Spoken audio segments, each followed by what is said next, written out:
పౌర్ణమి నాడు రాత్రి ఏమీ తినకూడదు, అమావాస్య నాడు రాత్రి ఏమీ తినకూడదు. ఆ ఉపవాస నియమం అక్కడ వరకే. పగటిపూట మీరు భోజనం చేసినా పలహారం చేసినా శాస్త్రం అడ్డు రాదు. సాధారణంగా శాస్త్రం ఏం చెప్తుందంటే 2 పర్యాయములు తీసుకోమని చెప్తుంది. 2 పర్యాయములు తీసుకోవచ్చు, కానీ ఇక రాత్రి వేళ తినకూడదు.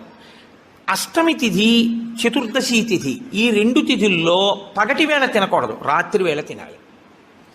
పగటి వేళ ఏమీ తినకుండా ఊరుకుని నక్షత్ర దర్శనం అయిన తర్వాత మాత్రం భోజనం చేయొచ్చు. అది ఒక్క అష్టమి చతుర్దశి తిథులకు. కాబట్టి ఈ తిథులలో ఉపవాసాలకి, వారములలో ఆదివారం ఉపవాసాలకి, ఎందుకంటే వారాలు అన్ని యుగాల్లో లేవు, కలియుగంలోనే వారాలు. మీరు రామాయణాన్ని చూస్తే రామాయణంలో వారాలు ఉండవు. కాబట్టి వార నియమం ఎవరికి వచ్చిందంటే ఒక్క కలియుగంలోనే వచ్చింది. కలియుగంలో ఆదివారమే ఉపవాసం ఎందుకు పెట్టారో తెలుసా అండి? ఆరోగ్యం భాస్కరాది చేత్, ఆరోగ్యము సూర్యభగవానుడి యొక్క అనుగ్రహంతో నిలబడుతుంది.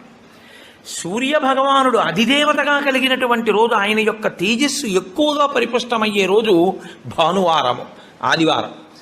అటువంటి సూర్యభగవానుడి యొక్క అనుగ్రహం కలగాలి అంటే ఆదివారం నాడు ఉపవసించాలి.